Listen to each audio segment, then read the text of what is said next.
أعوذ بالله من الشيطان الرجيم بسم الله الرحمن الرحيم رب اشرح لي صدري ويسر لي أمري واحلل عقدة من لساني يفقهوا قولي رب زدني علما رب زدني علما. آج جو ہے ہم ڈسکس کرنے جا رہے ہیں واقعہ کربلا. ہمارے دوستوں اور جو ہمارے طلباء ہے ان کے ذہنوں میں ایک کویسچن رائز ہوتا ہے واقعہ کربلا کے بارے میں. بہت زیادہ کنفیوژن بھی پائی جاتی ہے. اسٹارٹ سے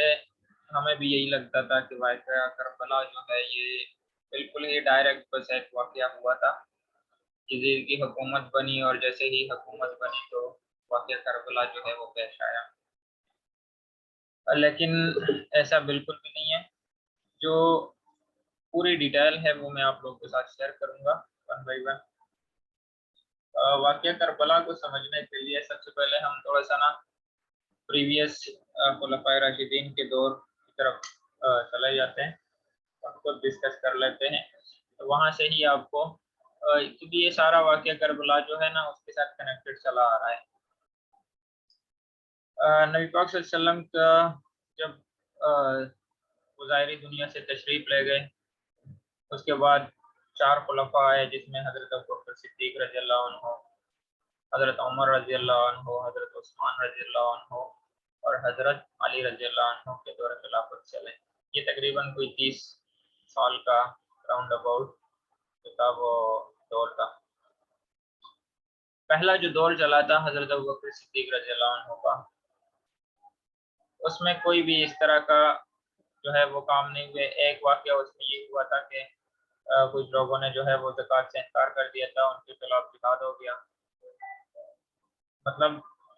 ساری جتنا بھی ٹائم گزرا تھا وہ سارا اللہ رسول کے کلام کے مطابق اور احادیث کے مطابق وہی ان کا دور چلا تھا. اس میں اس طرح کی کوئی کنفیوژن نہیں ہوئی تھی. پھر اس کے بعد حضرت عمر رضی اللہ عنہ کا دور آیا اور حضرت عمر رضی اللہ عنہ کے دور میں بھی کچھ اس طرح کے واقعات جو ہے وہ نہیں ہوئے تھے. بہرحال بہت زیادہ جو ہے اس میں فتوحات ہو گئی تھی. آپ لوگوں نے سنا ہوگا حضرت عمر رضی اللہ عنہ کا دور خلافت.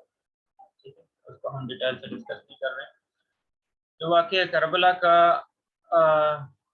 جو واقعہ ہے اب یہ سٹارٹ ہوتا ہے حضرت عثمان رضی اللہ عنہ کے دور سے. حضرت عثمان رضی اللہ عنہ کا جب دور آیا اور جب وہ شہید ہوئے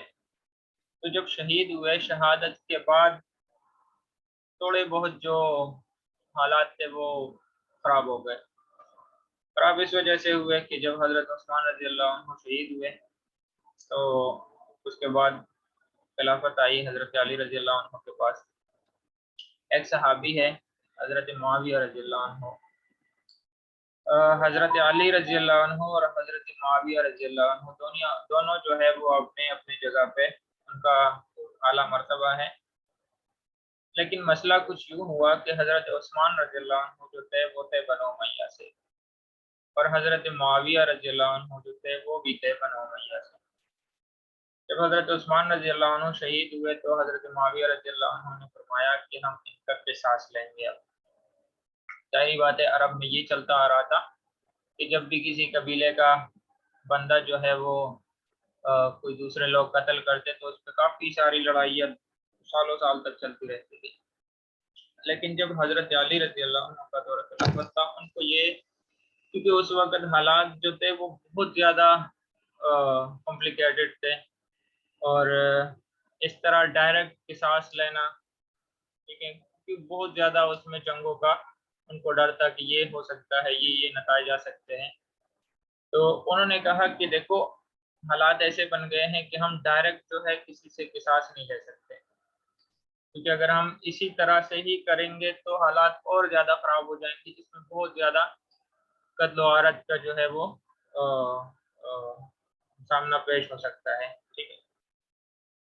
لیکن حضرت معاویہ رضی اللہ عنہ نے فرمایا کہ نہیں ایسے نہیں ہوگا, ہم بہرحال قصاص ہر صورت لیں گے. تو ہوا کچھ یہ کہ اب صحابہ کرام 2 حصوں میں بڑھ گئے. کچھ صحابہ جو تھے وہ حضرت علی رضی اللہ عنہ کے سائڈ پہ ہو گئے, کچھ صحابہ جو تھے وہ حضرت معاویہ رضی اللہ عنہ کے سائڈ پہ ہو گئے, اور کچھ صحابہ بیچ میں رہ گئے، وہ انہوں نے نہ حضرت علی رضی اللہ عنہ کا ساتھ دیا اور نہ حضرت معاویہ رضی اللہ عنہ کا ساتھ دیا، ٹھیک ہے، کیونکہ انہوں نے ایک حدیث سنی تھی نبی پاک علیہ السلام سے کہ جب بھی دو مسلمانوں کا آپس میں ٹکراؤ ہو تو اس طرح کا، میں آپ کو صرف تفصیل بتاتا ہوں کہ آپ کے جو تلواریں ہیں وہ آپ بس نیزوں میں رکھ دو، آپ اس کو استعمال نہ کرو۔ تو وہ بیچ میں رہ گئے، انہوں نے نہ حضرت علی رضی اللہ عنہ کا ساتھ دیا، نہ انہوں نے حضرت معاویہ رضی اللہ عنہ کا ساتھ دیا۔ اور حضرت معاویہ کے بارے میں آپ لوگوں کو بتاؤں، یہ کاتب وحی تھے، ٹھیک ہے، مطلب یہ وحی جو ہے وہ لکھتے ہوتے تھے۔ جنگ احد میں بھی میرے خیال سے نہیں، وہ سعد بن ابی وقاص کے بارے میں ہے، وہ خیر بہرحال اس کا بھی واقعہ جو ہے وہ آگے آ جائے گا۔ بہرحال حضرت معاویہ رضی اللہ عنہ کے بارے میں نبی صلی اللہ علیہ وسلم نے ان کے لیے دعا بھی فرمائی تھی کہ اللہ ان کو ہدایت دے اور ان کو ہدایت کا ذریعہ بنا دے، ٹھیک ہے۔ اور حضرت علی کے بارے میں وہ تو نبی صلی اللہ علیہ وسلم نے جو فرمایا تھا من کنت مولا فہذا علی مولا، اور وہ شہر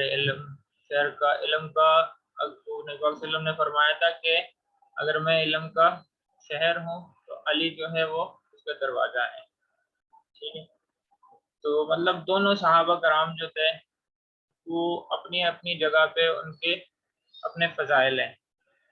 بہرحال دونوں ایک تھاٹس جو تھے وہ دونوں کا اسکول آف تھاٹس تھا، ایک نے کہا کہ ہم نے قصاص لینا ہے اور دوسرے نے کہا کہ ہم قصاص جو ہے وہ اتنے ڈائریکٹ وہ نہیں لے سکتے کیونکہ حالات جو ہے وہ بہت زیادہ خراب ہے۔ تو پھر یہ جو 5 سال چلے تھے تو اس میں بہت جنگیں ہوئی مسلمانوں کی آپس میں، تقریباً 1 لاکھ کے قریب صحابہ کرام جو تھے وہ شہید ہو گئے۔ تو اس کے بعد جب حضرت علی رضی اللہ عنہ شہید ہوئے پھر امام حسن رضی اللہ عنہ کا دور آیا،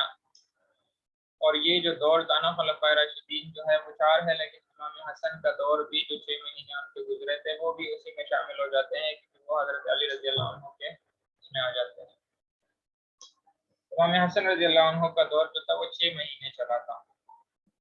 اب 6 مہینے بعد پھر جو ہے وہ فوجیں آمنے سامنے ہوئی، حضرت معاویہ رضی اللہ عنہ ایک سائڈ پہ، امام حسن رضی اللہ عنہ دوسری سائڈ پہ۔ تو امام حسن رضی اللہ عنہ نے سوچا کہ یہ جنگیں جو ہے ایسے نہیں ختم ہوگی، کہ امام حسن رضی اللہ عنہ کے بارے میں نبی صلی اللہ علیہ وسلم کا یہ حدیث ہے کہ یہ جو میرا بیٹا ہے یہ دو مسلمانوں گروہوں کا آپس میں صلح کروائے گا۔ آپ یہ پوائنٹ نوٹ کریں کہ دونوں سائڈوں پہ مسلم تھے، دونوں سائڈوں پہ مسلمان ہیں جو کہ آپس میں لڑ رہے ہیں۔ تو جو بعض لوگ جو ہے وہ بہت زیادہ ہی ایک سائڈ پہ جاتے ہیں اور صحابہ کرام کو برا بھلا کہتے ہیں، بہرحال ساری ڈیٹیل اگر کسی کو پتا ہو وہ کسی بھی صحابی کو کوئی بری بات نہیں کرے گا۔ تو اگر یہ پوائنٹ نوٹ کریں نا کہ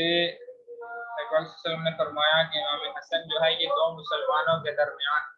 اٹ مینس کہ ایک سائڈ پہ بھی مسلم تھے اور دوسری سائڈ پہ بھی مسلم تھے۔ بہرحال ہوا یہ کہ جب دونوں آمنے سامنے ہوئے تو امام حسن رضی اللہ عنہ نے سوچا کہ یہ جو واقعہ ہے اب یہ مسئلہ ایسے نہیں حل ہوگا، ایسے کر لیتے ہیں کہ چلو یہ مسئلہ حل کر دیتے ہیں۔ امام حسن نے ایک بلینک پیج جو ہے وہ ایک بندے کو بھیجا حضرت امیر معاویہ رضی اللہ عنہ کی طرف، اور ان کو بتایا کہ جو بھی آپ کے شرائط ہیں ہمیں قبول ہوں گے، ٹھیک ہے، تو آپ ہمیں اپنے شرائط بتا دیں۔ حضرت معاویہ رضی اللہ عنہ نے ایک بلینک پیج دیا، اور ایک بلینک اس وقت پیجز تھے یا جو بھی ان کا رسائی کا سسٹم تھا، تو بلینک ان کے پاس بھیج کے حضرت امام حسن رضی اللہ عنہ کے پاس بھیج کے انہوں نے کہا جو بھی آپ نے شرائط لکھنے ہیں وہ آپ لکھیں، وہ ہمیں قبول ہوں گے۔ بہرحال جو بھی شرائط وہاں پہ طے ہوئے، امام حسن رضی اللہ عنہ نے حکومت جو ہے وہ حضرت معاویہ رضی اللہ عنہ کو سونپ دی، ان کو دے دی حکومت۔ اب جو ہے حاکم بنے حضرت معاویہ رضی اللہ عنہ، ٹھیک ہے۔ اب یہاں سے حضرت معاویہ رضی اللہ عنہ کا دور چلا ہے پورے 20 سال. پچھلے 30 سال جو تھے وہ خلفاء راشدین کا دور تھا، جس میں حضرت ابوبکر رضی اللہ عنہ، حضرت عمر رضی اللہ عنہ، حضرت عثمان رضی اللہ عنہ، حضرت علی رضی اللہ عنہ اور امام حسن رضی اللہ عنہ کے 6 مہینے. پھر اس کے بعد 20 سال حضرت امیر معاویہ رضی اللہ عنہ کا دور چلا ہے. اور ان دور میں افغانستان کا علاقہ، یہ سندھ کا علاقہ، کافی سارے فتوحات ہوئے. اور یہ بات اس میں طے ہے کہ 20 سالوں میں کوئی بھی اس طرح کے کام، کوئی اس طرح کی حرکتیں، کوئی مطلب اسلام کو نقصان پہنچانا، اس طرح کے کوئی کام نہیں تھے. بیچ میں جب حضرت امیر معاویہ رضی اللہ عنہ کے دور کے جب 10 سال گزرے نا، پورے اس کے ٹوٹل سال جو تھے وہ 20 سال تھے. جب 10 سال گزرے تو حضرت امیر معاویہ رضی اللہ عنہ کے پاس ایک صحابی آئے، مغیرہ ابن شعبہ. یہ بھی ایک بہت جلیل القدر صحابی ہے، اور یہ صلح حدیبیہ سے پہلے ان کے بارے میں قرآن مجید میں ایک آیات بھی نازل ہوئی تھی. مغیرہ ابن شعبہ وہ صحابی ہے جب صلح حدیبیہ سے پہلے نبی پاک صلی اللہ علیہ وسلم، انہوں نے نبی پاک صلی اللہ علیہ وسلم کے ہاتھ پہ بیعت فرمائی تھی ایک درخت کے نیچے. تو قرآن پاک میں اس کا ذکر ہے، اور اللہ تعالیٰ نے ان کو جو ہے وہ ان کی بخشش فرما دی تھی. مغیرہ ابن شعبہ جو تھے وہ امیر معاویہ کے پاس آئے اور ان کو فرمایا کہ دیکھو حالات ویسے نہیں بنے، آپ اپنی جگہ پہ اپنے بعد ایک حاکم مقرر کریں. ایسے نہ ہو کہ آپ کے چلے جانے کے بعد پھر مسلمانوں میں جو ہے وہ کوئی تھوڑا بہت جو ہے وہ مسئلہ پیدا ہو جائے اور کنفیوژن ہو، پھر مسئلہ ہوگا، کیونکہ اب وہ دور نہیں رہا. اور مغیرہ ابن شعبہ جو تھا نا، یہ اس میں دوسری بات یہ کہ جب امیر معاویہ رضی اللہ عنہ اور حضرت علی رضی اللہ عنہ کا یہ آپس میں چل رہا تھا، تو انہوں نے حضرت علی رضی اللہ عنہ کا ساتھ دیا تھا. ایسا بالکل بھی نہیں تھا کہ یہ امیر معاویہ رضی اللہ عنہ کے ہی آدمی تھے، لیکن چونکہ حالات ایسے بن گئے تھے کہ پہلے ایک دوسرا بھی حدیث ہے، آپ لوگوں نے سنا ہوگا کہ جس سائڈ پہ علی ہوں گے وہ حق پر ہوگا، ٹھیک ہے. لیکن جو دوسری حدیث میں نے آپ لوگوں کو بتائی کہ امام حسن کے بارے میں تھی کہ 2 مسلمانوں کا، تو کچھ خطائیں ہو سکتی ہے، وہ ہم گناہ کے زمرے میں نہیں ڈال سکتے. تو ہوا یہ کہ مغیر ابن شعبہ جو تھے انہوں نے حضرت امیر معاویہ رضی اللہ عنہ کو فرمایا کہ دیکھو اپنا ایک حاکم مقرر کرو، آپ کے جانے کے بعد ایسے نہ ہو پھر مسائل پڑے. حضرت امیر معاویہ رضی اللہ عنہ نے پہلے تو خیر اس کی بات نہیں مانی، پھر آگے بہت زیادہ سوچ وچار کے بعد انہوں نے ولی عہد جو ہے وہ یزید کو بنا دیا. اب یہاں سے ساری کہانی سٹارٹ ہو رہی ہے، اور یہ بالکل حضرت امیر معاویہ رضی اللہ عنہ کے دور کا میڈل ہے. 10 سال گزرے ہیں اور ولید جو ہے وہ یزید جو ہے وہ ولی عہد ان کا نامزد ہو گیا. آگے پیچھے جتنے بھی سارے گورنر تھے، ساروں گورنر کو پیغام پہنچا دیا گیا اور سب نے بیعت کر لی. جتنے بھی آگے پیچھے لوگ تھے، جتنے بھی مسلمان تھے، سب لوگوں نے بیعت کی. 5 بندے رہ گئے جنہوں نے بیعت نہیں کی. 5 بندوں میں سے ایک ابن عمر تھا، عبداللہ ابن عمر رضی اللہ عنہ کا بیٹا. عبد الرحمن بن ابو بکر، یہ حضرت ابوبکر صدیق رضی اللہ عنہ کا بیٹا تھا عبد الرحمن. عبداللہ ابن عباس ایک صحابی تھے. عبداللہ ابن زبیر اور حضرت امام حسین رضی اللہ عنہ. تو یہ 5 بندے تھے جنہوں نے حضرت معاویہ رضی اللہ عنہ نے جب یزید کو ولی عہد مقرر کیا تو ان 5 بندوں نے انکار کیا، ان 5 بندوں نے بیعت نہیں کی. اب جو وہ تھے حضرت امیر معاویہ رضی اللہ عنہ کا دور، اس کے بعد بھی 10 سال چلا ہے، ٹھیک ہے. اور جو یزید تھا وہ ولی عہد بھی رہا ہے 10 سال، لیکن حضرت امیر معاویہ رضی اللہ عنہ کے ہوتے ہوئے کوئی بھی ان 5 لوگوں کے اوپر کوئی تشدد نہیں ہوا، کوئی ان کے اوپر زبردستی نہیں ہوئی، ان کو اپنے ہی حال پہ چھوڑ دیا گیا، حکومت چلتی رہی. یہ پوائنٹ ذرا نوٹ کرتے جائیں ساتھ ساتھ. 10 سال گزرے ہیں